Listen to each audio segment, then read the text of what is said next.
Imagine being abandoned by your own parents at 16, left alone at a train station with nothing but a few dollars in your pocket.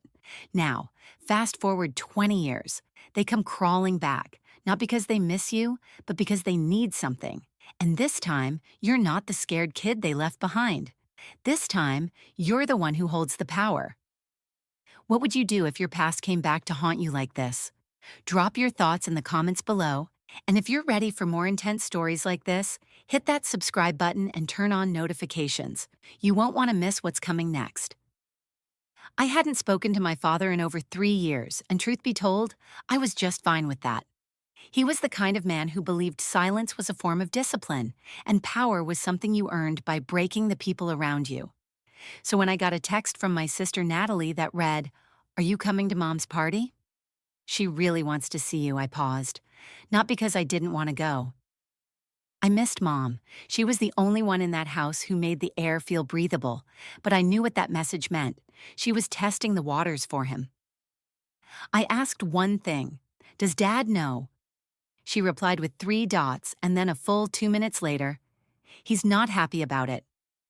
I almost laughed. Of course he wasn't. He hadn't been happy about anything I did since the day I left that house with nothing but a duffel bag and a chip on my shoulder. I didn't go to college like Natalie. I didn't follow his carefully drawn-out blueprint for success: law school, marriage, a corner office with his name stamped on it. I built something else, a company, from scratch, and he couldn't stand that I'd done it without asking for his help, without even asking for his permission. So I replied with a short, "I'll think about it." But the truth is, I already knew I would go. For Mom. What I didn't know was how deep the betrayal ran this time. The official invitation never came. Not from him, not from Natalie, not even from Mom. I only knew the details because Natalie sent me a blurry photo of the invite 3 days before the party. It wasn't a small dinner like I'd imagined. It was a full-blown celebration. A private venue, catered food, live music, and my name wasn't on the guest list. Not anywhere. It was like I didn't exist. That should have been my cue to bow out, stay home, protect my peace. But something in me, it wasn't pride exactly, something colder, harder, needed to show up. Not for revenge, not even for validation. Just to remind myself I was no longer the boy who used to sit in that living room getting lectured for hours about wasted potential, while Natalie got praised for simply breathing. I called the venue myself, asked if there was still space to book another seat. The woman on the line hesitated, then said, "Actually, your father specifically told us not to admit anyone outside the RSVP list." The message was clear. I hung up and smiled to myself. Classic Dad, always trying to control the narrative, always underestimating the fact that some stories don't need his signature to become real. I didn't need his permission to exist in the same room as my mother. And if he thought his petty list could keep me out, he clearly hadn't been paying attention to what I'd become. So I reached out to someone who would be at the party. Someone who owed me a favor, the DJ. I had helped him launch his music brand last year with my startup's platform. He didn't even hesitate when I asked him to get me in. "You're the boss," he said, laughing. "I'll put you on the tech team list. No one checks those names anyway." That's how I walked into the party unnoticed. Slick suit, clean cut, my name on the clipboard. Nobody blinked twice. The venue was gorgeous. Warm lights, chandeliers, soft jazz humming in the background. Mom looked stunning in navy blue, beaming as she chatted with relatives I barely recognized. Natalie was glued to her boyfriend's arm. I hadn't met him before. She always said he was just figuring things out and super low-key. I didn't care enough to ask more, until he looked straight at me, smirked, and said the 2 words that turned the whole room upside down. "Hi, boss." And that's when I knew. At first I thought I misheard him. Maybe he was just being sarcastic, like some stupid joke meant to get under my skin. But the way he said it, the way he smiled, not sheepish, not awkward, but like he knew something nobody else in that room did, it hit me like a gut punch. Natalie blinked at him. "You know each other?" Her boyfriend, tall, lanky, with the kind of arrogant charm that thrives in Instagram bios and empty resumes, just laughed. "Yeah, we go way back, don't we?" I didn't say a word, not yet. I just looked at him, studied him. Then it all started coming back. 3 months ago, a young guy had walked into my company's offices for an internship program. Our HR team said he had no formal degree, but showed promise in the tech space. I remembered thinking he was a bit too confident for someone with nothing on his CV, but I gave him a chance, against my better judgment. He didn't last long. 2 weeks in, he disappeared without warning. No email, no exit interview. I barely remembered his name. Until now. His name was Travis. Travis, I said slowly, locking eyes with him.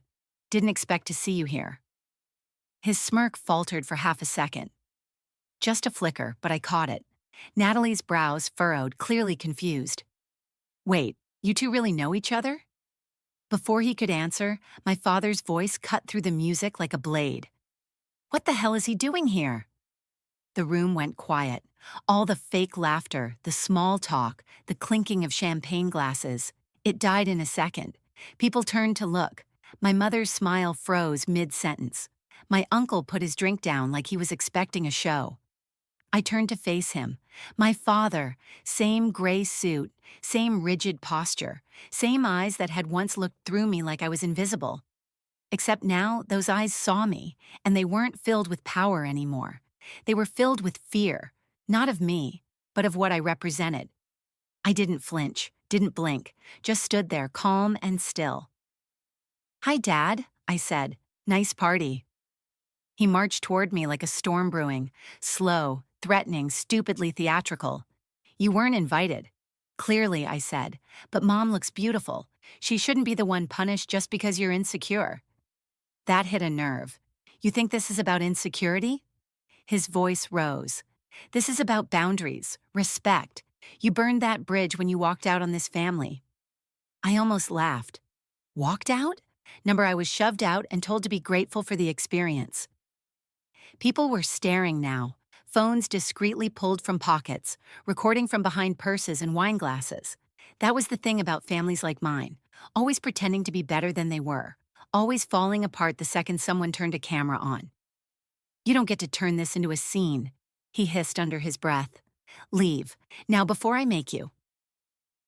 I took a slow step forward, closing the distance between us. You can't make me do anything, not anymore. And here's the thing, if you really cared about boundaries, you'd have built some around your own ego. His hand twitched at his side, half an impulse, half restraint. It was the same look he used to have right before yelling turned into something worse, but he wouldn't dare now. Not here, not with eyes watching. Mom invited me, I lied, daring him to call me on it. Are you going to embarrass her by throwing me out in front of everyone? He hesitated, just long enough for me to know I'd won that round. And then Natalie, sweet, oblivious Natalie, chose that moment to make it worse. Travis, what exactly did you mean by boss? He looked at her, and for a second I thought he'd lie, say it was a joke, a figure of speech, but he didn't. He shrugged. I used to intern for him, briefly. Dad turned to him like he'd just realized his daughter brought a Trojan horse into the room. You what? And I just stood there smiling quietly to myself. Because this wasn't the peak. This was just the beginning. The tension in the room could have been cut with a knife. My father was seething, barely containing his anger, his hands balled into fists at his sides. Travis, on the other hand, seemed oddly calm, almost amused by the whole scene. It was like he knew exactly how to push my father's buttons. He'd been in the trenches of my company long enough to see the cracks, and he knew how to use that knowledge against him. I could feel the eyes of everyone around us, the whispers, the discomfort. It wasn't just awkward, it was explosive. I was used to this, the kind of tension that comes with having a father who thinks he owns you, body and soul. But Travis? He wasn't as used to it. You could see it in his posture, the way he subtly shrank back when Dad made a move toward him.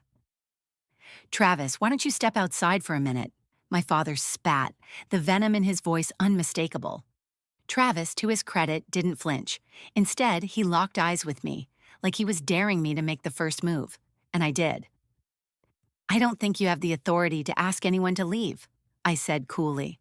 And if you do, maybe we should take this outside. I'd love to have a conversation that doesn't involve a public meltdown. The room went completely silent. My mother, who had been pretending to sip her wine, froze.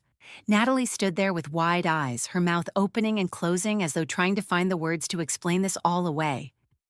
Abigail, don't, Mom whispered, her voice trembling. But I wasn't listening to her. This wasn't about her. This wasn't about making peace or smoothing over a life I was forced into. This was about power, and I wasn't giving it back to them. Dad, you've always believed you can control the narrative, but I'm not that girl anymore, I said, my voice cutting through the silence like a blade. I'm not that scared kid who'd hide away to avoid confrontation. I built my own life, and you can't tear it down with a tantrum. Not anymore. My father's face turned red. He took a step forward, his hand shaking, but he didn't reach out to strike me. Not yet. He was too proud, too angry, and it was eating him alive. But then, just as I was about to drop the final bomb on him, something unexpected happened. Travis, my sister's boyfriend, stepped forward right between us with a confidence I hadn't expected. "Hey," he said, his voice calm, almost detached. "Let's not make this worse. This is supposed to be a celebration, right?" My father looked at him, his eyes narrowing. "And who are you to tell me what to do?" "I'm the guy your daughter hired," Travis said, not backing down. He held his ground, making it clear that he wasn't just some outsider to be dismissed. "So yeah, I guess that makes me the boss." I had to bite back a smile. For a second, I almost forgot the chaos around us. This guy, the one who had barely made a blip on my radar until now, was standing there, throwing the one thing Dad feared most in his face: authority. My father looked like he'd been slapped.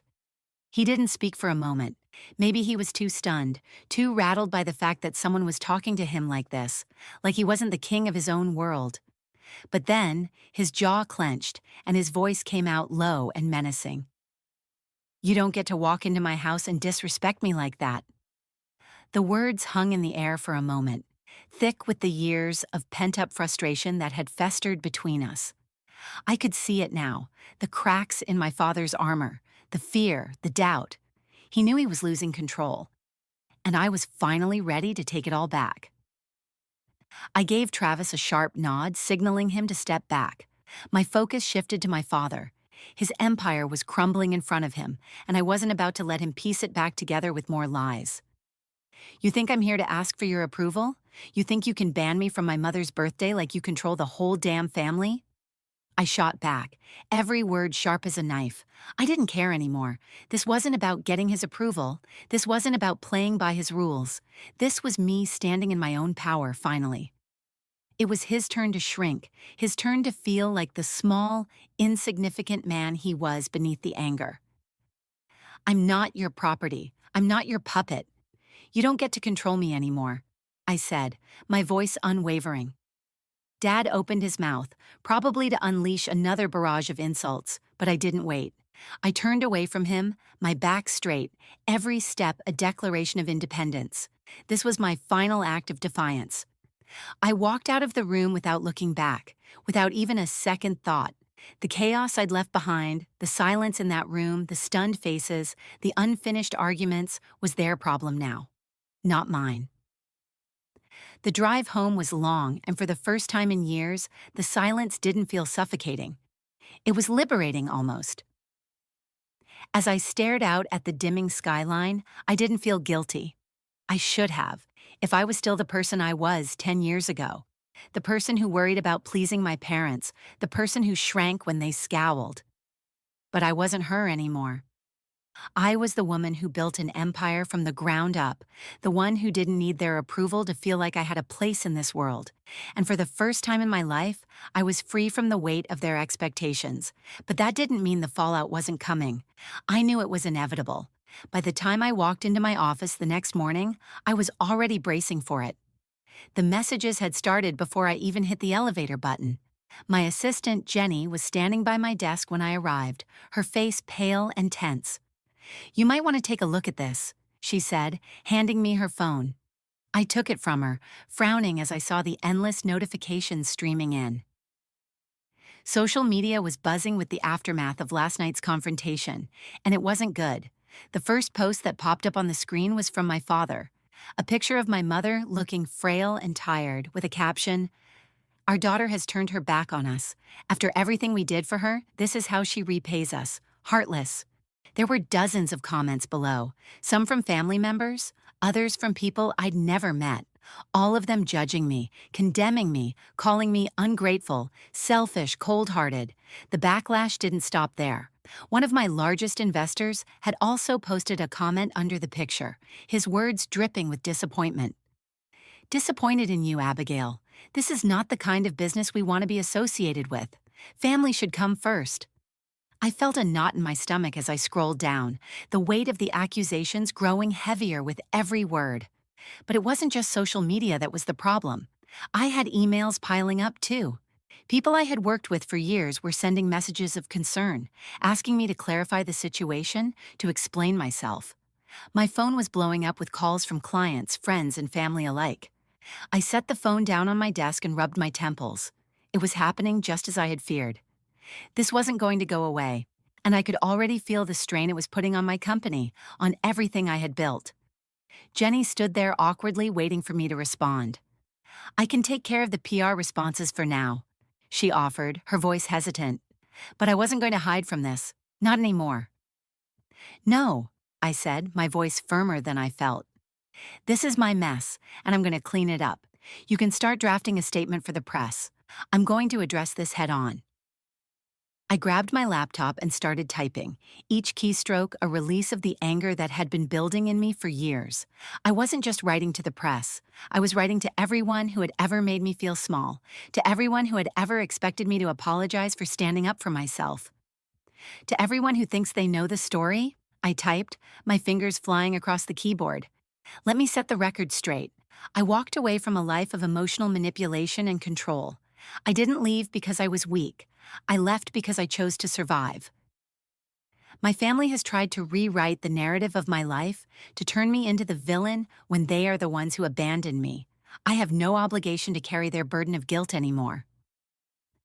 As the words flowed out, I felt a strange sense of power. This wasn't just a response to the attack on my character. This was a declaration of independence. When I hit send, I felt lighter, like I'd just made the first step toward freedom. But I knew the battle wasn't over. The internet was already flooded with responses, both positive and negative. But what surprised me was the support that started pouring in. People, strangers even, started sharing their own stories of family betrayal. They were speaking up, standing with me, and for the first time in my life, I didn't feel alone. That didn't stop my father from calling. His number flashed on my phone, and for a second, I almost didn't pick up. But I did. "Abigail." His voice was tight, controlled, but I could hear the simmering anger beneath it. "You need to take that post down. You're making a huge mistake." I leaned back in my chair, my fingers gripping the edge of the desk. "Number. You've made it very clear how little you care about me. I owe you nothing." "You're embarrassing yourself," he spat. "I'll make sure you regret this." I stayed calm, almost detached. "No, Dad, you've been embarrassing me for years. This is just the beginning of the truth coming out." I hung up on him before he could say anything else. I wasn't afraid of his threats anymore. I wasn't afraid of losing everything because I had already lost it all once, and I had rebuilt from the ground up. The truth was, I didn't need his approval. I didn't need anyone's approval, not when I had everything I needed right here, my company, my strength, my voice, and that was enough. By the end of the day, things had spiraled in ways I couldn't have anticipated. The internet was on fire. My post had gone viral, but not in the way I thought it would. The narrative was shifting, and for the first time, the public was starting to see the truth behind my silence, the truth behind my decisions. But with it came the fallout I wasn't prepared for, on the business side. The media picked up the story. And then things got ugly. I spent the next few days in my office, watching the situation unfold like some sick game I was forced to play. My father, always one step ahead, or so he thought, was pulling every string he could. Calls were coming in from all directions, reporters, lawyers, clients who had been with me from the start, and even a few family members I hadn't heard from in years. Everyone had something to say, and most of it wasn't kind. Jenny, who had been with me since the beginning of my company, was trying to keep everything running smoothly. But even she could see that this was becoming something bigger than either of us had expected. Abigail, we need to address this publicly. The press is asking about your father and the company's connection. Clients are asking too, she said, her voice tight with the pressure of the moment. She had always been the one who helped keep things running behind the scenes, but now even she was feeling the heat.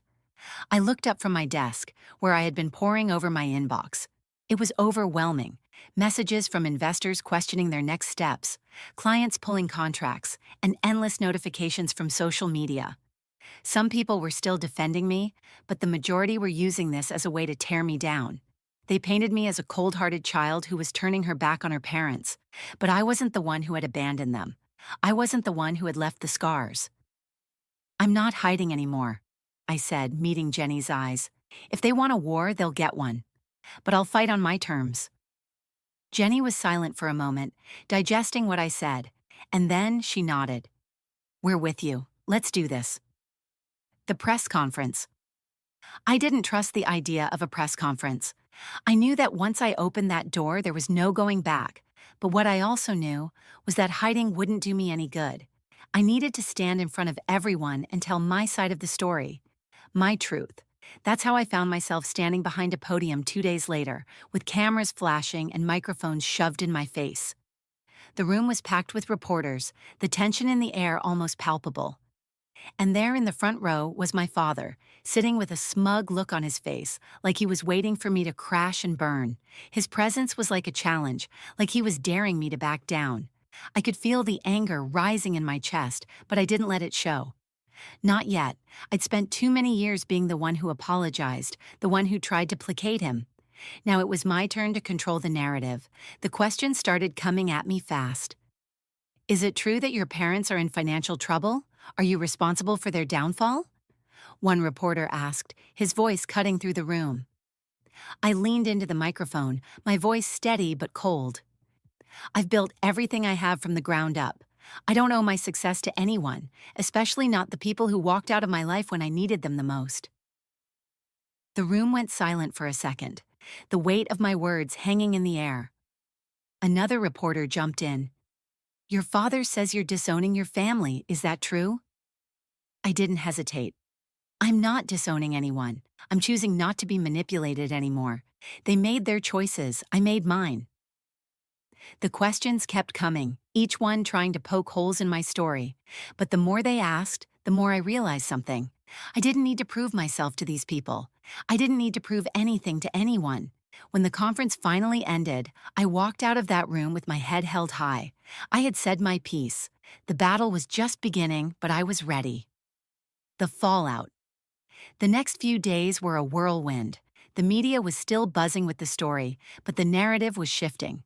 People who had once supported my parents were beginning to turn against them.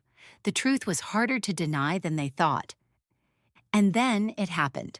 The phone call I'd been dreading. The call from one of my largest investors.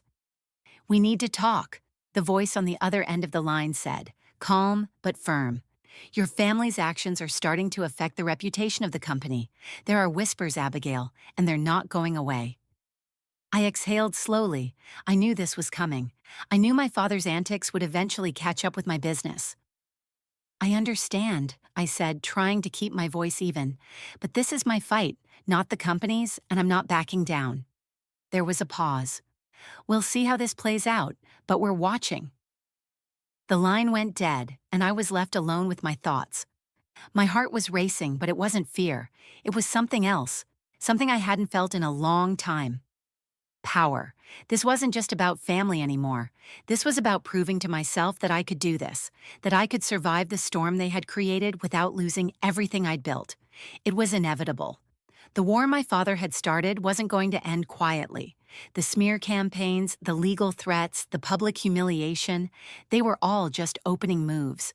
But as much as I wanted to close the door on them, I knew this was far from over. They weren't going to stop until they saw me crumble. The next few days were a blur. My phone never stopped ringing, emails flooded my inbox, and my assistant Jenny spent most of her time managing the fallout. One of my investors pulled out, citing ethical concerns, and clients began backing away, unsure whether they wanted to be involved with a company that was embroiled in a family scandal. I was used to rejection, used to fighting my way through. But this time, it felt different. This wasn't just about me anymore.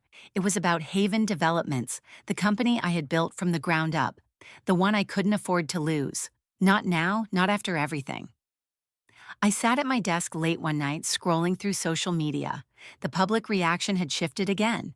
People were divided. Some still stood by my parents, calling me cold-hearted and ungrateful, while others were starting to see the truth. That's when I saw it. A post from my sister, Vivian. "Our family is broken. The pain is unbearable. I can't watch this happen." I paused, my finger hovering over the screen. Vivian had been caught in the middle of all of this, just like she always was. But this was different. It wasn't just a cry for help, it was an apology wrapped in guilt. I tried to call her immediately, but her number went straight to voicemail. It didn't matter. I already knew what she was going to say. She was going to beg me to forgive them, to put the family back together. She was going to make excuses for our parents like she always did. But I wasn't going to be that person anymore. I couldn't be. My phone buzzed again, another message from my mother. This time, there was no photo, no carefully crafted words, just one line. "You have to fix this, Abby, before it's too late." I stared at it for a long time, the words burning in my chest. Fix it. Fix what? The family that had torn me apart? The people who thought I owed them everything because of blood? I wasn't going to fix it. Not for them. Not for anyone. The next morning, I walked into my office with a sense of purpose. I wasn't running anymore. I wasn't hiding behind closed doors, letting the world dictate how I should feel or act. I was in control now. I sat down at my desk, hit send on an email to my PR team, and drafted a public statement that would change everything. This is my story, the story of how I was raised in a toxic environment, where love was conditional and trust was non-existent.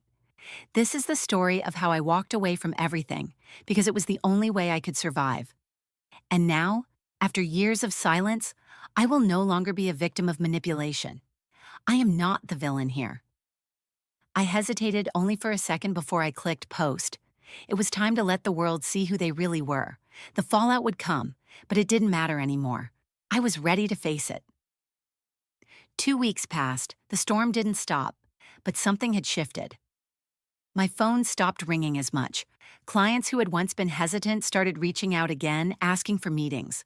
Some investors who had pulled out, well, they were reconsidering. It was as though the world had started to turn in my favor, like the universe was finally aligning with my decision. People were finally seeing my parents for who they were. The truth had come out, and there was no way to put it back in the box. I had done it. I had survived their attempts to break me, their attempts to control my narrative, and I was still standing. But there was one more thing I had to do. One final thing that would close the door on my past once and for all. I walked into my childhood home. The house that had once felt so suffocating, so full of expectation and pain, now looked small. It wasn't just the house that had changed. It was me. I had changed. I wasn't the scared little girl who had been abandoned. I wasn't the daughter who had lived in the shadow of her father's cruel dominance. I stood in front of the door, the one that had once felt like a prison, and I knocked. Vivian opened it. She looked like she hadn't slept in days. Her eyes were swollen, her hair a mess.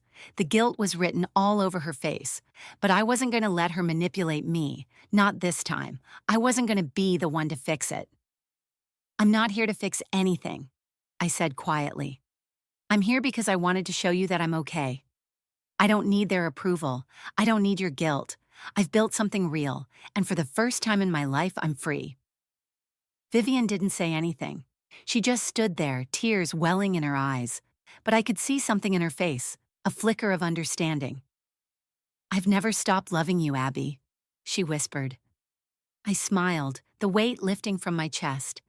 "I know, but I can't carry you anymore." And then I turned away. That was it. That was the moment I knew I was done. My past was behind me, and I was finally free. I walked away from everything that had held me back for so long. The guilt, the shame, the toxic expectations, they had no power over me anymore. I got in my car, drove down the empty streets of the city, and felt the weight lift from my shoulders with every passing mile. I didn't know what the future held, but I knew one thing for sure. This time, I was in control.